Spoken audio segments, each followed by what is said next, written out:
Welcome to the Why Music podcast, where we talk to independent artists about their journeys, the inspirations behind their music, and ultimately why they make music. This next act is a gothic folk project centered on the idea of digging into the deeper parts of ourselves. With multiple albums and numerous tracks already packed into their catalog, they are constantly telling new stories that others wouldn't. Welcome, Mourning Coffee. Hello, thanks for having me. Thanks for being here. I always like to start with where your musical journey kind of all started. So, instead of going all the way back into childhood, because I'm pretty sure, like when I was a little kid, I was exposed to like live music and certain bands and stuff like that. Um, because it's always been like for a lot of us a lifelong journey. I think the biggest turning point for me was in 2006. So 20 years ago, to this month, actually, my mom passed away. And I had just started playing guitar around that time. And, uh, none of us are really very good when we start. And I wasn't really taking any lessons. I kind of was just trying to figure it out on my own. Um, but like switched in me when she passed away. And it just woke this passion, this burning, fiery passion within me to really just go all out with it and, take it very seriously as like something that I want to do as a career, regardless of um, what that really meant, obviously, because I think after doing music for 20 years, I've learned that a music career is not very linear. Um, it has so many twists and turns, and also the definition of what success means is constantly changing, especially after going through like a pandemic and being in so many different projects and record labels and touring and stuff like that, and how that's like shaped me as a musician. But what really got me started in a very serious way was losing my mom and really confronting the reality of death and the fact that, not just her, but all of us have a very limited amount of time and we don't get to choose for how long we'll be here. So why waste any of it?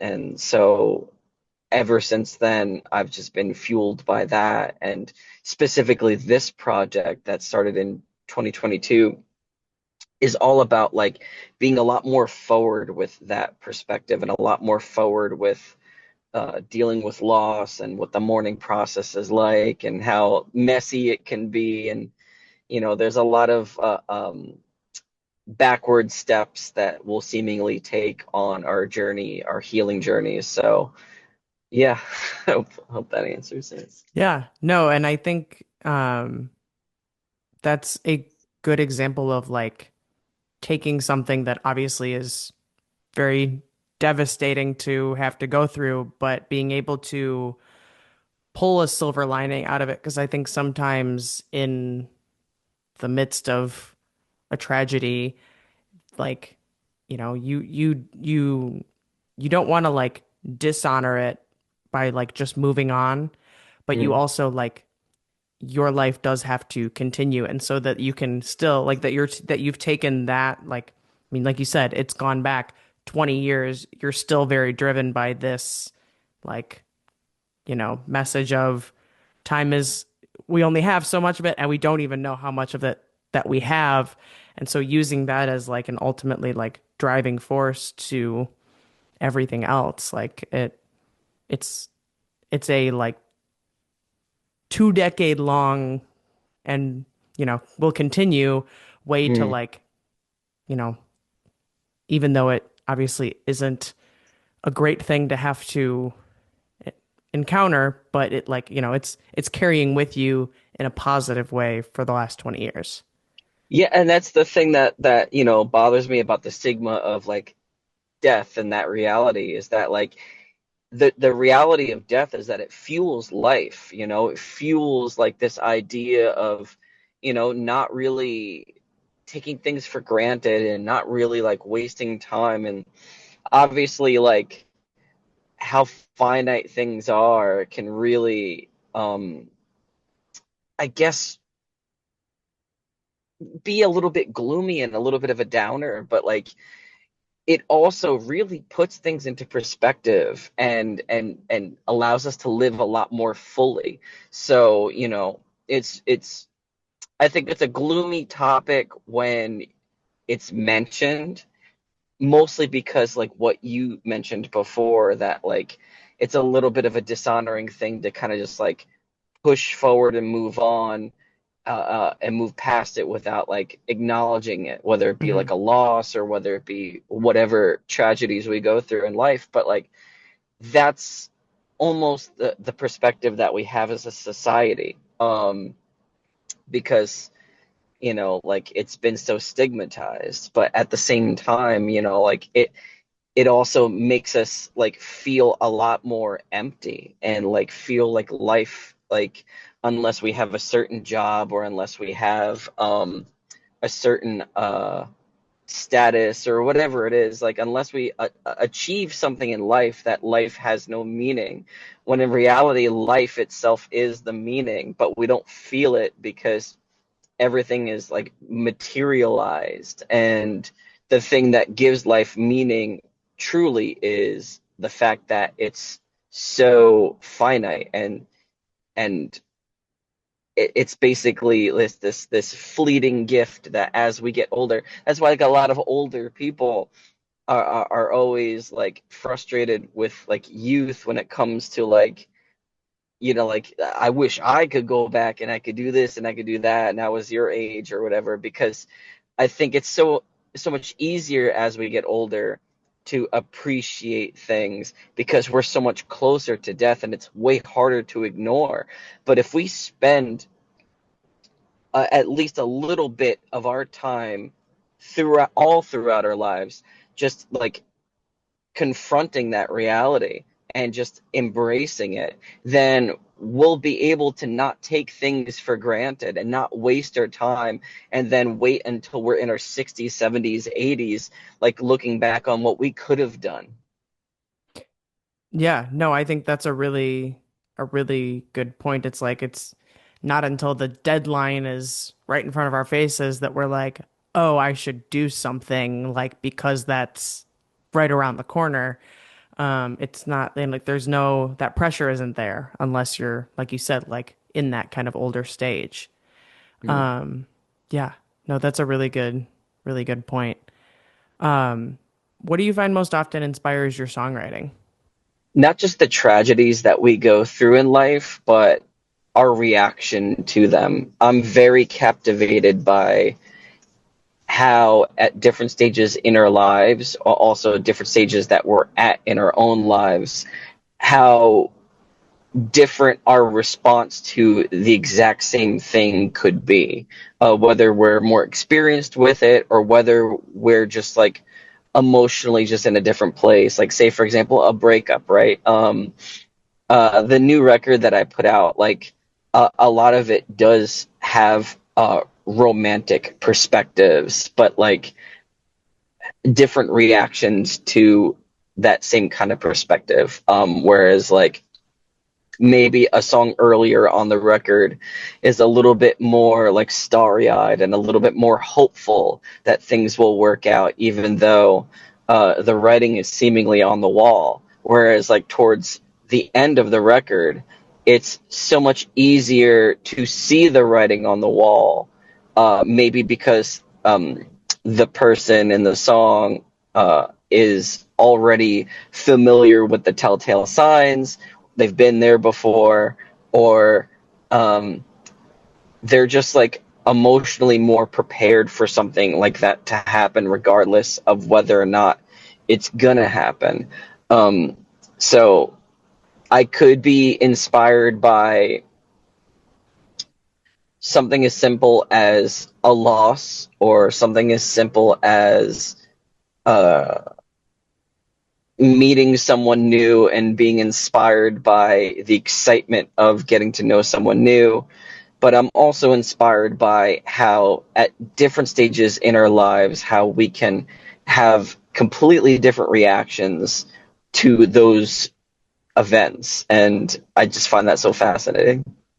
You mean like, whether I experience this now versus like 5 years from now, the way that I would interpret that and the way that I would experience that would be different? Absolutely. Like like the human experience is like the only constant within all of this is change. Hmm. And it, I just find it like especially like from my own perspective how I keep changing. And because I think a lot of us have these convictions, or at least we can hold these convictions that feel so real and so solid. Um, and as we get older, maybe we don't even notice the shift, but as we get older, these convictions change. Like they're not as solid and sound as we think they are. And we may be committed in our early 20s to like this is how the world should be, and this is how I'm going to live my life. And then in our 30s, like we might be so far removed from that like we almost look back at that as a naive thing. And I just think that's such an interesting thing um because like nothing is fixed, and but we feel in the moment that it is. Hmm. Yeah, no, I think this is a slightly different version of what you're talking about, but I think a lot about like the comparison I always like to think of is like think about like your first relationship that you had like when you were in school, like, your middle school relationships, your high school relationships, whatever. It's like when that ends, it feels like the end of the world. Like it was like Mm-hmm. it's just everything just comes crashing down around you.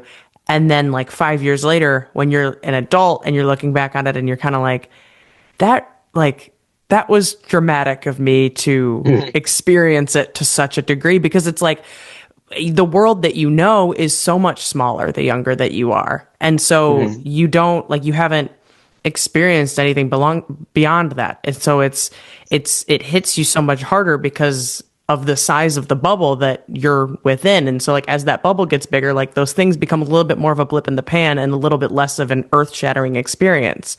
So it's always like, and now granted, like a breakup at 18 and a breakup at 25, both of those are going to suck in their own right. But like Mm-hmm. it's the perspective that you get to have after the fact of like, I know that in the moment this felt like such a big deal, but like things have been fine and worked out since. Like everything, like Mm-hmm. that didn't shatter my world. So I think we're gonna be okay. Yeah, yeah. And then as we get even older, whenever we meet someone and we can actually tell that Hmm. we've been here before, we could just be like in our heads, like, oh, here we go again, like, and then like it just gets a little bit easier to walk away each time from something that you already know isn't meant for you. Right. Um, and that's harder when we're younger because like you said, when we're younger, our worlds are so much smaller, so it feels like the weight of everything is on this one thing, whether it be a relationship or your first job or whatever it is, like family Hmm. stuff, and then as we get older, like, maybe we find a little bit more independence from those things, and then we can free ourselves from those perspective shackles, because I think what it is they're like self-made cages Hmm. to to um to keep us held in place. um and like the even yeah, I'd say all throughout our lives at different points it feels like things are just constantly going at a crazy pace, and it's because it is like we're constantly aging, the world around us is changing, nothing is remaining the same.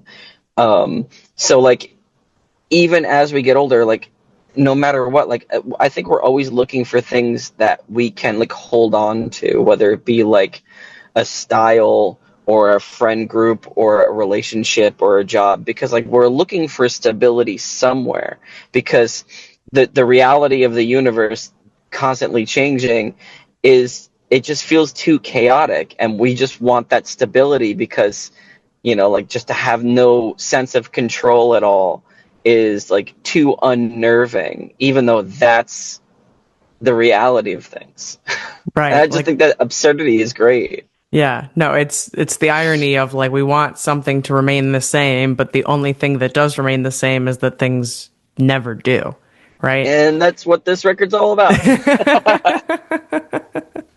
Perfect. hard. Perfect. If you had to create a new genre around your style of music, what would it be called? I'm calling it goth folk. Okay.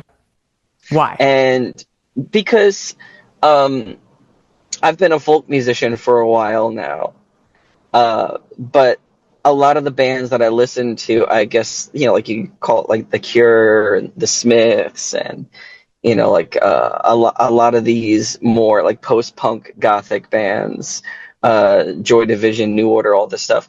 Like, obviously, they're way more synthy. They're way more, like, they don't sound a lot like what I do at all, really, until you strip it all down and just play it on an acoustic guitar. Like, a lot of my songwriting, like, when you strip it down, it sounds like a Cure song.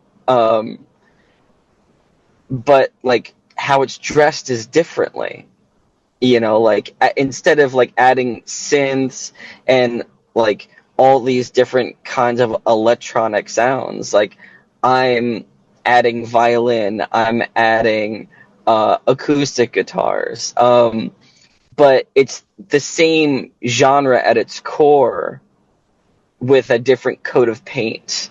um and I think it's also like in how we dress, like the band, we like to present ourselves um in a style that matches the music. Like I'll have like a bit of like a gothic look to me, a bit of like a folky kind of almost Renaissance fair look to me, which is fun. um and uh Also, like, the music itself, like it's talking about like heavier, darker elements that, like, not that other genres don't do this, but like I think that like a lot of goth music is a lot more focused on like depression and sadness and loneliness and loss and all that stuff. Whereas like a lot of folk music traditionally is focused on like being like anti-government, anti-authority. Like maybe it's just like very singer-songwriter, like telling a story. Um, and I like all those things. And so to combine them all, it always was like this kind of like dark folk, dark indie folk kind of thing. And since there's no real rules to like this whole music thing, I just thought it'd be cool to start calling it goth folk because uh, it feels very fitting to like descriptively to what I'm doing creatively, how we present ourselves visually, and what we like to represent thematically in the lyrics. And you know, I would also challenge the listeners to describe what the music sounds like to them, because like if it just sounds like indie rock or this or whatever, that's entirely want. Like I have heard someone describe it as like midwestern emo meets indie folk, and it's just like it's fine. Like all these descriptors really, like, it's really up to you. And to me it's like, oh, it's folk with a gothic vibe to it, especially thematically, so goth folk.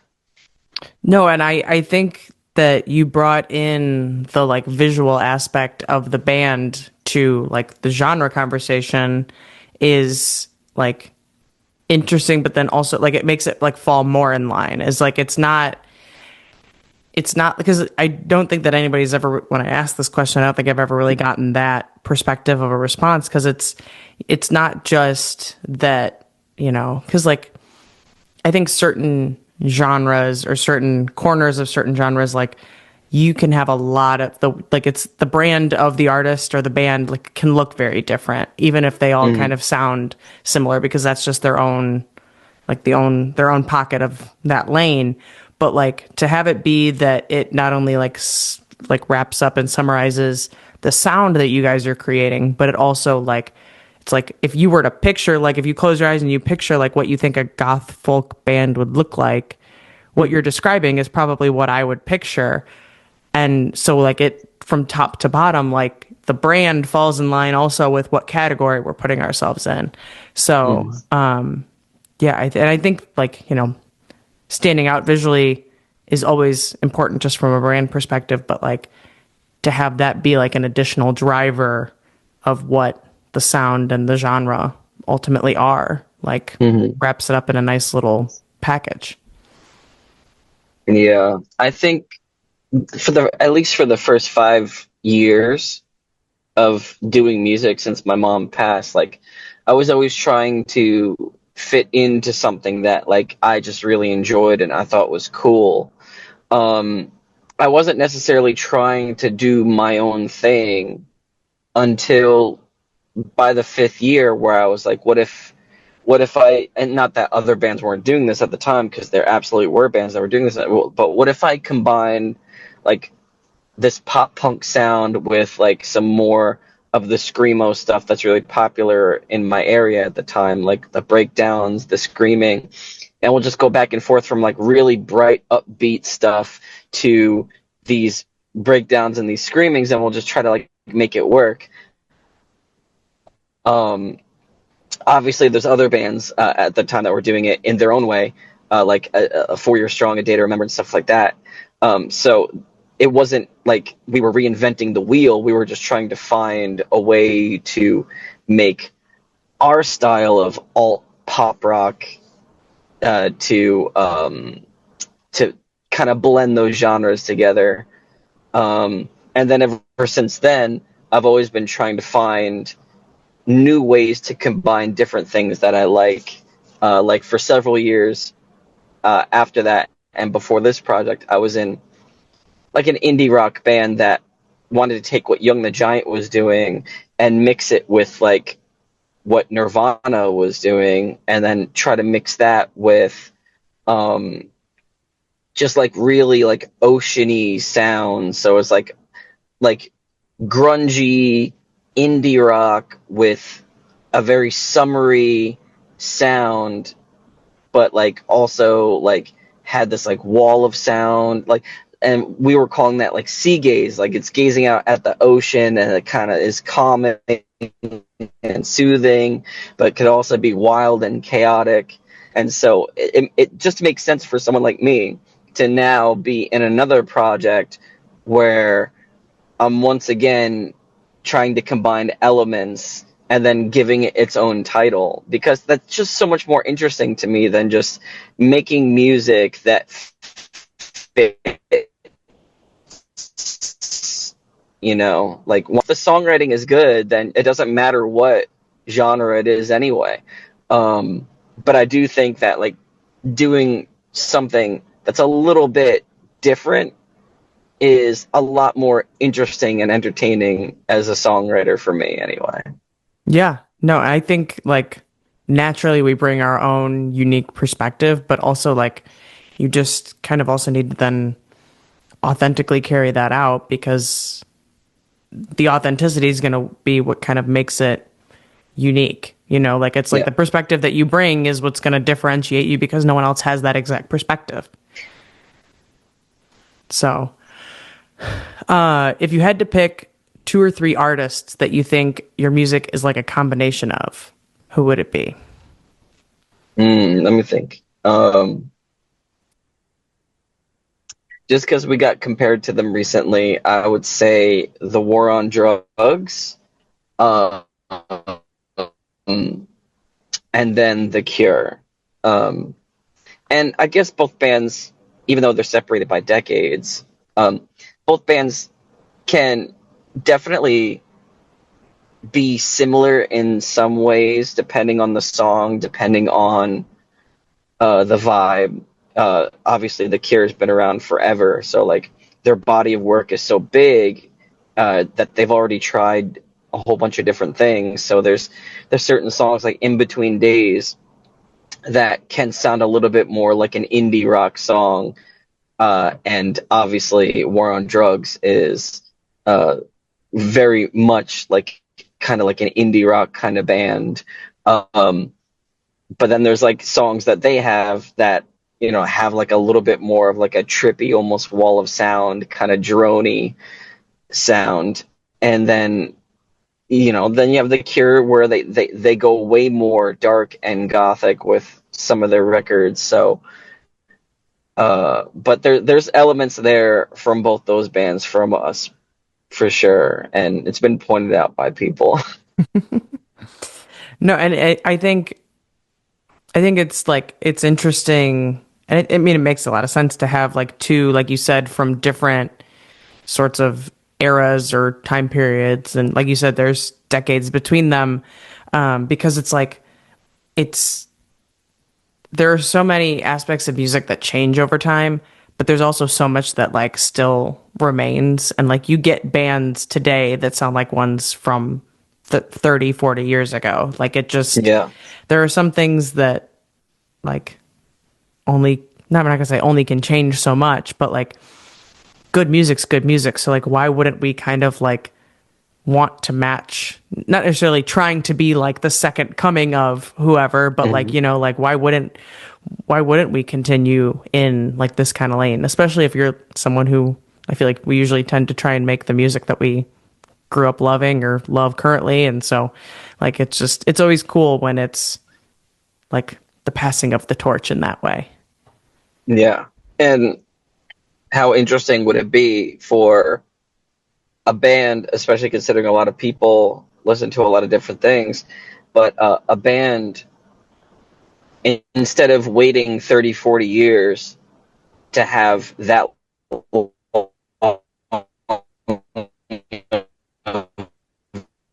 a career in order to try to. There are plenty of other bands that do that. Like Turnstile is a punk band that has like Latin beats and has like some crazy like late 80s sounding guitars and stuff.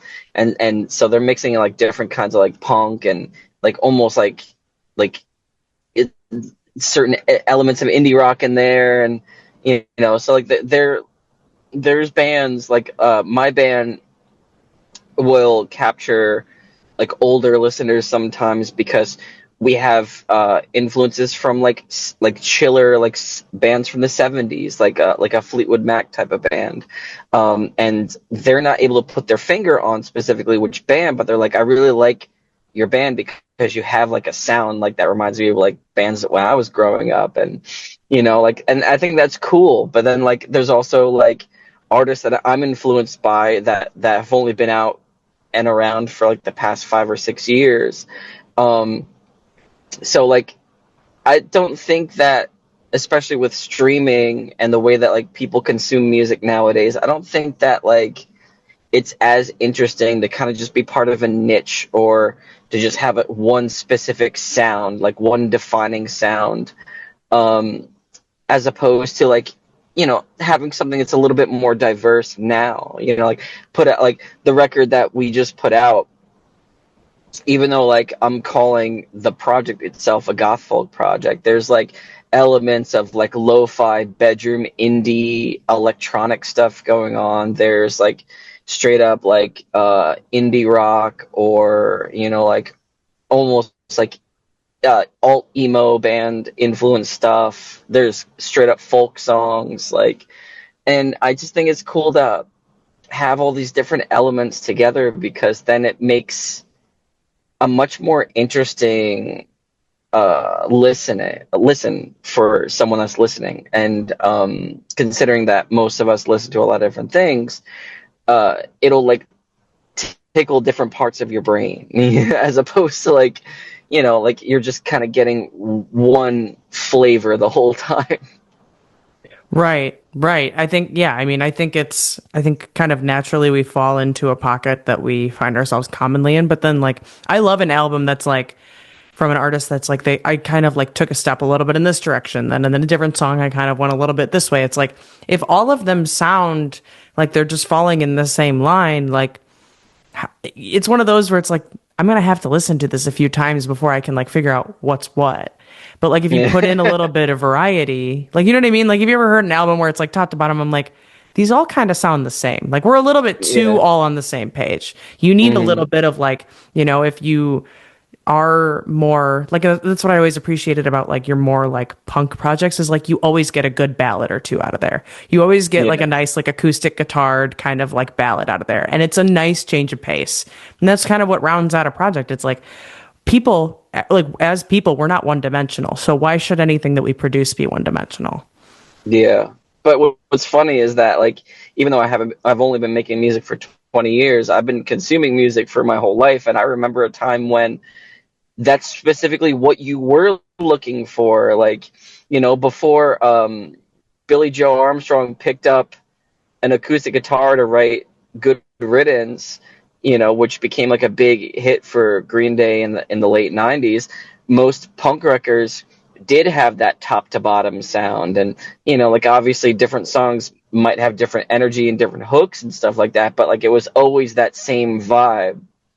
And then all of a sudden, like the acoustic ballad that they wrote came out, and then now you will find stuff like that on punk records. So it's kind of like, slowly but surely coming out of the 90s into the 2000s, like it got a little bit more diverse. And then obviously with streaming and technology and how we consume things, it's completely changed it. Like now everyone likes a little bit of everything. So it Hmm. almost makes sense for a band to try to find a way to do a little bit of everything. Like you can go acoustic, maybe you go a little heavy, maybe you could mix different genres and stuff like that, because it's not what it used to be. Like we're not listening to specific like radio stations, and we're not looking for to be part of like a specific clique anymore, because unfortunately or fortunately, those cliques don't exist anymore. Like even like when I was growing up in like middle school and high school, like there were very clear defined cliques between like the sports people and the skateboarders and the weirdos and all the like the nerdy kids. Like everyone was like part of different cliques that did not interact with each other. And now, that I have a nephew who's like 6, 7 years old, they as young as they are, like they're part of so many different cliques. And like the younger people that I'm meeting, that are getting into the music that I'm making, like they're friends with so many different types of people. Like it's not the same that it was when we were growing up. And even though like I guess I said unfortunately before, because like there is like this cool like feeling like you're a part of something. But now, like, why I would say that it is fortunate, now there's this freedom to it where like you can be into all these different things and not feel ostracized because of it. And so I think it's more fortunate than unfortunate. Like Hmm. the unfortunate part of it is more of like this exclusivity feeling. But like the exclusivity feeling could only come from excluding others. And that when you really think about it, that kind of sucks. So like I think it's way better now than it ever was, just because like now there's a lot more freedom to enjoy what you like. I'm seeing a lot more people with dyed hair, whereas when I was in high school there was no one else that was like that. And like the further you go back, like definitely not. Like you have to you have to fit in. Now there's like there is what is fit in. Like it's really like you can dress however you want, you can express yourself however you want, um because of the internet and everything. Like you can listen to whatever you want.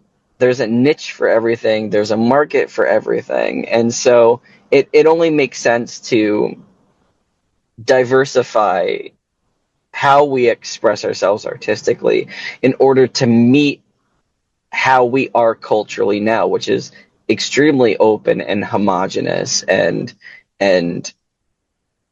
yeah, there's no reason to limit yourself anymore.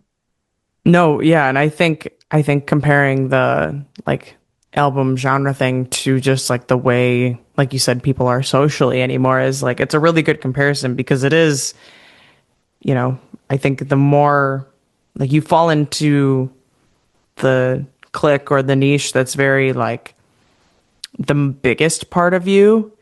But Mm. now it's like, okay, well, that part is served, but like there's still these other like little facets of who I am that like aren't being served by this like larger group or this, specific interest or whatever.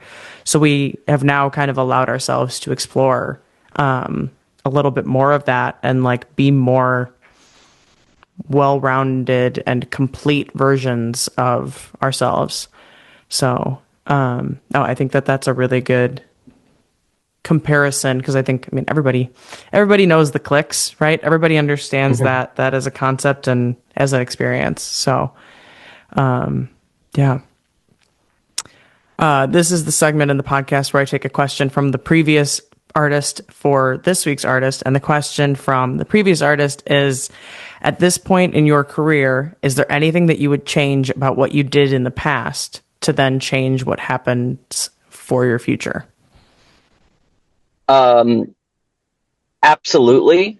And I also want to refute that question because I think it is borderline a waste of time to consider what you could have done differently because you only have that perspective now because you did Right. things the way that you did. Now, I can go back and waste so much time because I'm so good at this. I'm a Capricorn. Capricorns like to make lists. We like to plan things out. We're very type A. I can for days go through and comb through the entirety of my time as a musician and be like, if only I did this, if only I wrote these kinds of songs, I write them now, I could have done this time, and if I put out this song at this time, then this would have done this, and like, or like, The list goes on. yeah. So, but I think that the easiest way to boil it down to is that the only reason why we can even consider these things, like I know it's a cliche, like, oh, with hindsight, of course you think this way, but that's the truth. Hmm. Without hindsight, without what we've been through as artists, and also just as people living our lives, we would not hold the perspectives that we have and therefore be able to look back on what we've done in order to do things differently. Now, I will say that there is a reason for this. I think there's a reason why we evolved to have hindsight as a species, and I think it's because we are meant to learn from the past in order to do things differently moving forward. um, Not go think about what we could have done differently and then like try to figure out what we could have done differently to change things in the past because that's impossible and it's a waste of time. But like, I think the reason why we have that ability to be so reflective is to then carry those lessons forward to do things differently moving forward. Like, for example, like uh, I toured a lot as a musician in the bands that I was in before, and as much fun as it was to tour, a lot of those tours were self-funded, self-booked, and all that stuff. Um, I'm moving forward. Like, I'm not really focused on trying to hit the road right now. Like, there's so much to do here in New Jersey and in New York and Pennsylvania and stuff. And not to mention, there's a way to build stuff online. So it doesn't necessarily come from that old school mentality of if we're constantly touring, then we're constantly building up fan bases. Um, like there's to some degree, there's validity to that, but um, I think that ultimately, it costs a lot of money, and you're not getting a big return for that unless you're like on tour opening up for bigger bands, or you're being offered um, like bigger shows in different states, and then you could kind of like just build a tour around that. Uh, Outside of that, I think that it's way more beneficial to actually just make content and um, build up a stronger following at home, and also like within the tri-state area, the surrounding area that you live. Um, so instead of going back and saying like, well, I wouldn't have toured, like because like I spent X amount of money, and like we didn't get XYZ in return or whatever. Instead of that, like it's kind of like I am looking at that, and now moving forward, I'm not really like I'm not playing as much, I'm not touring as much, because another thing that I've learned too, that instead of going back and being like, oh, like we used to do shows like every single weekend, and you know that kind of like burnt out the band, and that like really stressed and strained the relationship of the band. Instead of going back and being like, well, I would have done that differently because then that would have changed things, I'm just not doing that now. So are there things that I would go back and change? Absolutely. But like the things that I would go back and change practically, I'm just applying to how I do things now, Right. because that's the only thing that we really realistically can do. And also, like, I don't have the perspective of taking what's happening now for granted at all. Hmm. Like, I've done so much, and I don't have like time to waste reflecting and getting lost in all of that. Like, I'm doing so much now as well, and I don't like like my life isn't over. Like I'm not like sitting with a picture book looking back on like when I was 26 I did this, and when I was 28 I did this, and when I was 24, oh my god, I can't believe I did this. And as true as all of that is, I'm doing so much right now, Hmm. and there's so many exciting things to come. Like, so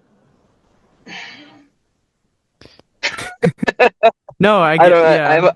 I have a bone to pick with that perspective, clearly.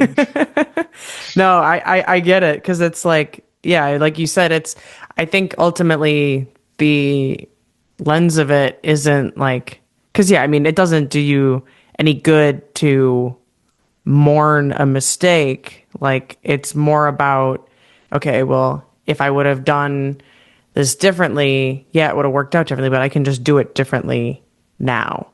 I also like I'm a very big like everything happens for a reason person, so it's very much like Mhm. things shook out the way that they were supposed to, and like maybe the only thing that you should change is like if you made the mistake and then went and made the mistake again, like then we're just not Yeah. learning from what we're doing here, right? Yeah. So, Hmm. yeah, I mean, I think things are meant to work out the way that they do because, like, even if something didn't go the way that you planned it to, there's probably something that resulted from that that did work out, or like, you had to learn, you had to be put in a position to like learn something else before found the Hmm. next thing. Like, they always say that, like, every relationship you're in teaches you something, and, you ultimately collect all this that you learn, regardless, like, however many people you encounter, and then you're learning and you're growing for the person that you're ultimately meant to end up with, like that kind of thing. Like, it's just Hmm. all we can really do is like take the grain of salt of it that we're given and try and do something with it. Yeah, like I think a great way to like put it in perspective for even people that don't do music is like one of my relationships. I was in a relationship with an abusive person, and most people I know how they would respond, but like you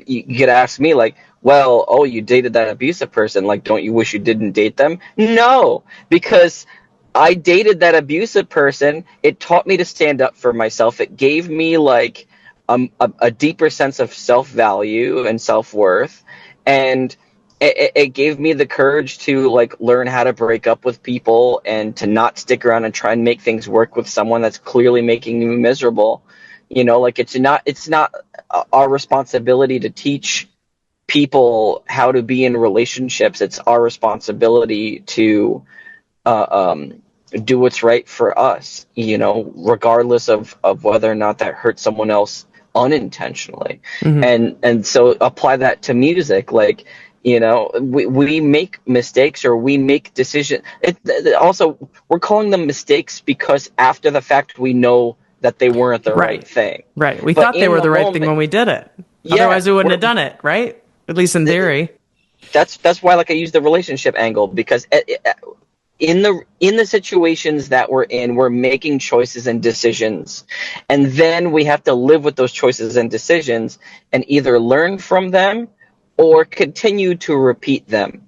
Because like if things worked out, it wouldn't be called a mistake, but it's still a decision and a choice that we made. Hmm. So the choices that we make, if they turn out to not be good or they turn out to be negative or whatever, okay, well, what are we going to do with that?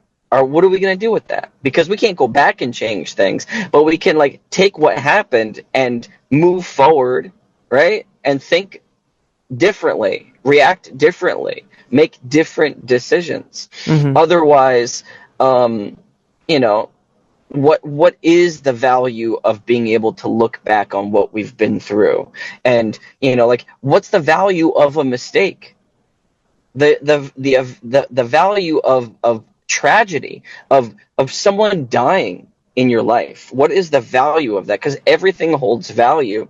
And I think that the negative things, whether it's a mistake that we make or something as tragic as someone passing away in our lives, like the value is inherent in all of these things is our ability to learn and grow from them, and maybe even find a way to alchemize that pain into something beautiful, like music or poetry or whatever.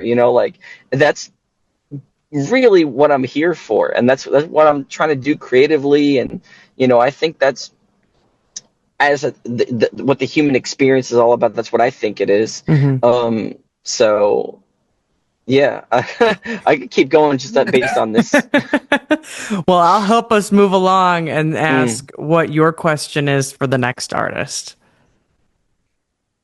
So my question would be, what is what is the thing that you really, really want to do right now, creatively, whether it be a song or a theme for an album, uh, and why are you holding yourself back from doing it? I knew there was a part two. Yeah, yeah, no, because I'm a part two kind of guy. Only, and the reason why I asked this question is because I've been through periods in my life where I wrote a song and I didn't want to work on it with the band yet because I didn't think that we had the audience for it yet. I didn't think that, like I didn't like. I think that the biggest fear as a musician, I think as like anyone that creates anything, but like I'll just speak as a musician, is performing to an audience of no one. Like, Hmm.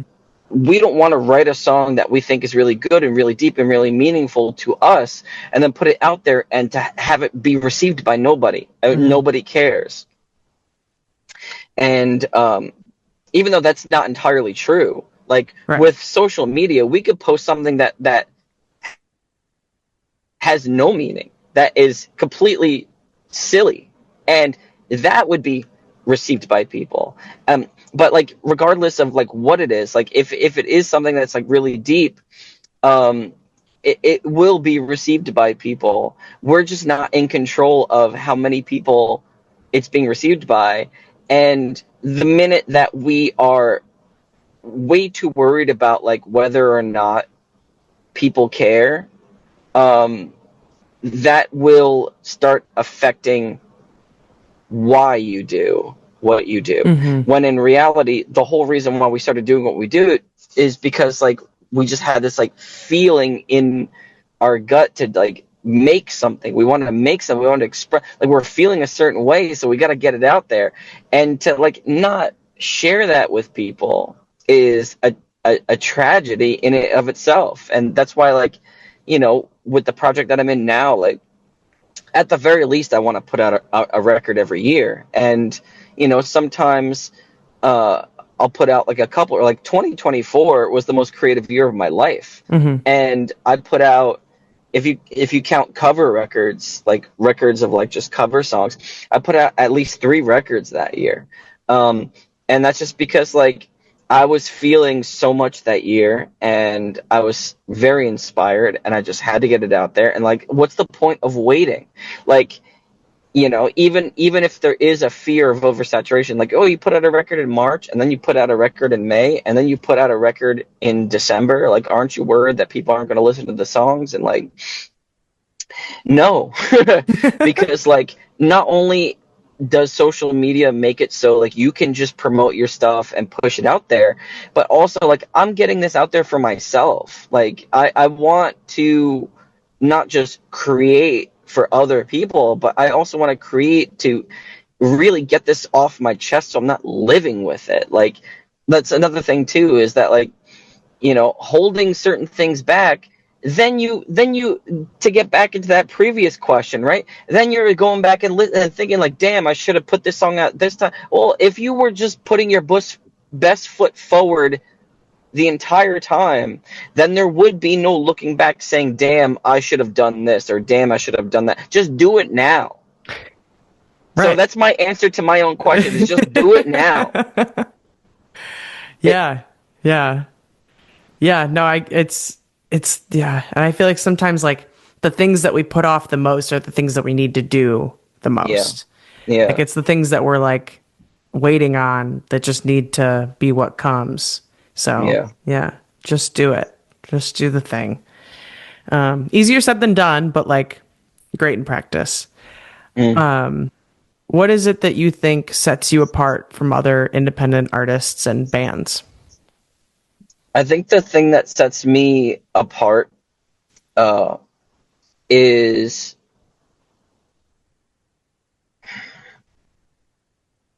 because I know a lot of passionate people. I know a lot of driven people. Um, so like I can't say that my singing sets me apart because I know better singers. I can't say that my guitar playing or anything like that. And then I know a lot of like really good songwriters as well. So like, even though like I'm very confident and proud in my songwriting, I can't say that like, like my songwriting is the best or whatever. Like, but I would say that my drive and my persistence, uh, uh, to some degree, certainly sets me apart, only because I've grown up surrounded by so many talented bands and musicians, uh, and as the years go by, they just stop doing it, Mm, for their whatever reason, like, but like I've remained persistent even though the projects that I've been in have changed. I've remained persistent for 20 years, and that's because at the core of my drive is I just want to make my mother proud, and I just want to live as fully as I can while I'm here.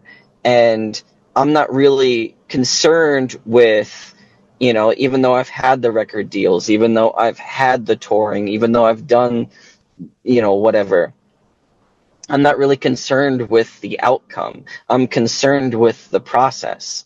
And the process is a never ending thing, because it's like this continual growth, this continual shift, and this continual change. And it's not a point A to point B thing. And I think for a lot of people that I've known, I won't speak for the people that I know now, because the people that I know now are in the exact same boat that I'm in now. Like, whether or not that changes for them 5 to 10 years down the road, that's yet to be seen. And that's also yet to be seen with myself. But like, knowing myself, a lot of other musicians and artists that I have been surrounded by and inspired by directly, have come and gone. And until I take my last breath, I refuse to stop, because this is something that I absolutely love doing. Um, I love creating, writing, sharing, performing. Like this is it for me.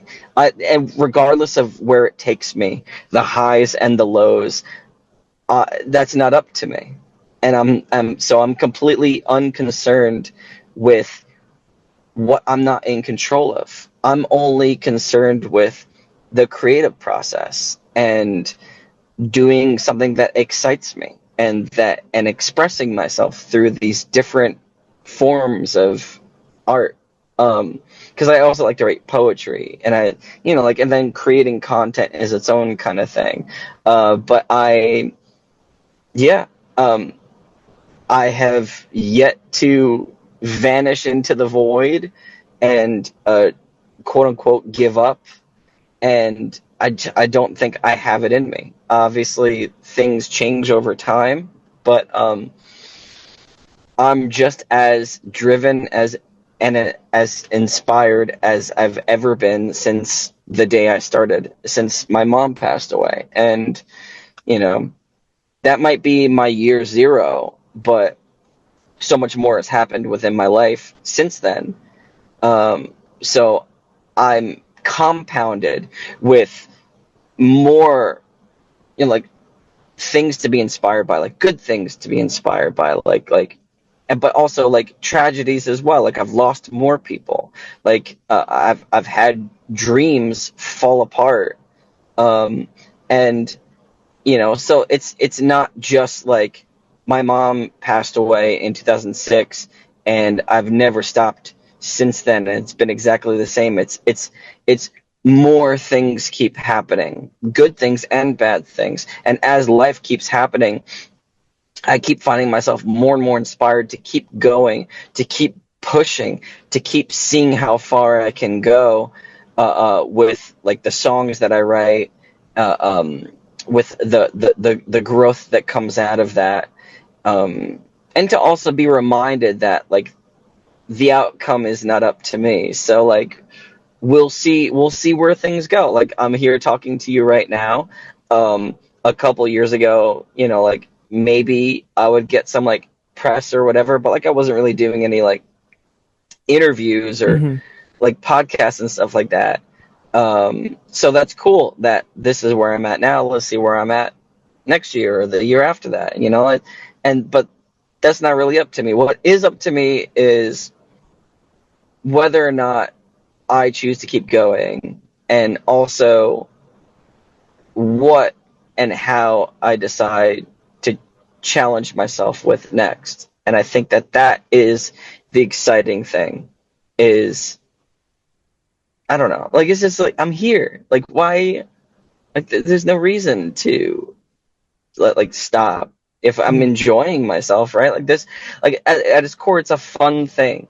Like to make something is so exciting, and I think that's why like a lot of parents are very passionate, like as difficult as it can be, are very passionate about their kids, because like it's just very exciting and fulfilling to create something. And that's how I feel as a songwriter. And like so I'm making records and putting bands together and performing the songs live and stuff. Like it's very exciting, and it doesn't matter what level it's on. Like it's all the same feeling, you know so like let's see where it goes. No, I think, yeah, I mean, not what if, but why not, right? Yes, yes. So, um, awesome. Well, I think that brings us to the final question, which is Mm. ultimately why music?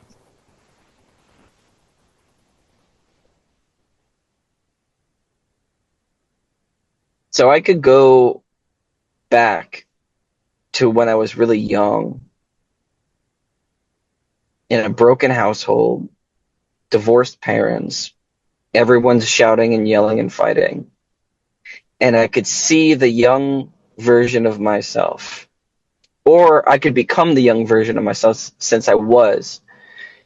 but I could see the young version of myself using music as an escape, but not just as an escape from the chaos and the noise and the violence, but also as a comfort, finding songs that lyrically are describing what I'm going through and realizing that I'm not alone in what I'm going through, even if I'm not being told that I'm alone, but I'm being shown through lyrics that speak to what I'm going through, written by someone that I've never met before, and having that be a comfort. Um, and also finding inspiration in other songs and lyrics that tell a story of a completely different kind of life, one that might be a little bit happier and a little bit freer and a little bit brighter, and finding that as a possibility that I could live a life that is way more positive and exciting and happy and free than the life that I was living at the time. Music music transcends the reality that we live in. And I think that even if we are living good lives largely, we still go through terrible things. And the terrible things that we go through in our lives can be comforted by music in a way that nothing else can. And I've had the privilege of creating music that, according to other people, that has done that for them. And ever since I started doing music, because that's what music did for me, it allowed me to escape terrible situations and also comfort me in those times, that I wanted to try to connect to people with my music on a deeper level like that. And I have. And the fact that I have, that is absolutely incredible. And I don't I don't think anything else can do that. Um, to some degree, almost anything can, but I think that music is on a completely different level. Because like even if you aren't finding comfort in the lyrics, it's the melody and the way that everything blends together. Like there's music makes you feel nostalgic for a time that you weren't even living in. I think that that's an incredible thing. And um, like just think about like the other mediums, right? Like we watch movies and TV shows, we play video games. None of those things are absent of music. Music helps to elevate all of it.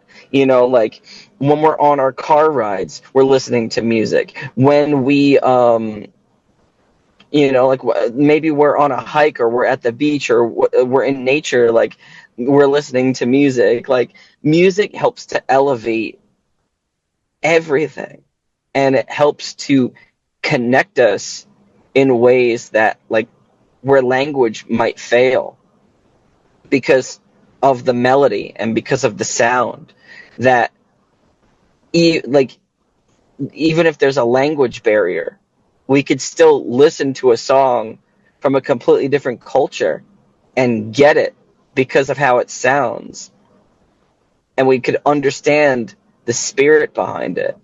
Like I could understand um like friends of mine from from completely different walks of life because of the music that they listen to or the music that they create.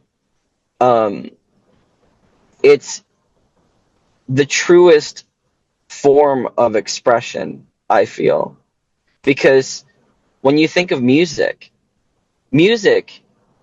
the point of listening to music isn't to get to the end of the song. The whole point of listening to music is the entire piece. It's a dance. And therefore, I think music is a perfect form of expression because it expresses the reality of life. Because the point of life isn't to get to the end. The Right. point of life is the whole thing, is the dance of life. And therefore music represents life and the pure reality of what life is all about, which is all of the whole journey of it. Yeah. Yeah. No, I think that that's a really like, I know it, and of course I'm a musician talking to musicians, and so it's always like music's different. Music's different, but what I feel like a lot of times you can't put your finger quite on like what makes it so different. But I think your comparison of like your like the point of listening to music is to experience it in its entirety. Life is the same way. Yeah. Like, and I'm sure there may or may not be other things out there that are of a similar vein where it's like you're just meant to experience it. But like, it's, it's a journey from start to end of a song. It's a journey from the start to end of life. Like, there's a lot of, you're right. It makes you feel nostalgic about things that you weren't even present for. Like, there's that I think really kind of hits on the head of like why it's so special, why it's so different, and really like why it impacts both people that consume it and create it so much. Yeah, and it also sounds like you're describing life in general too. Right. Like that's why I love music, because music, it seems to capture the nature of reality. Because all songs are in motion. There's no stopping. Hmm. And all of life is constantly in motion. There's no stopping. And there's certain points in life that we might enjoy more, just like there's certain points in songs that we might enjoy more. But you don't stay in that one part of the song. You don't stay in that one part of life. Like and it eventually ends. But the fact that it ends is what makes those different parts. Like, say, for example, like there's a part of a song that we really, really like. If the entire song was that one part, we wouldn't like it. But because the whole song is different, or is the way that it is and is structured the way that, that's why there's certain parts of life that we enjoy, is because there's other parts of life that we don't enjoy. And that's the whole point of it. The whole thing is supposed to be the way that it is. Yeah. No, exactly. I think you're 100% right about that. Mm, So I think that brings us to the end of this episode of the Why mm. Music podcast. You can check back again next week for another conversation with another independent artist. Thanks for listening. Thank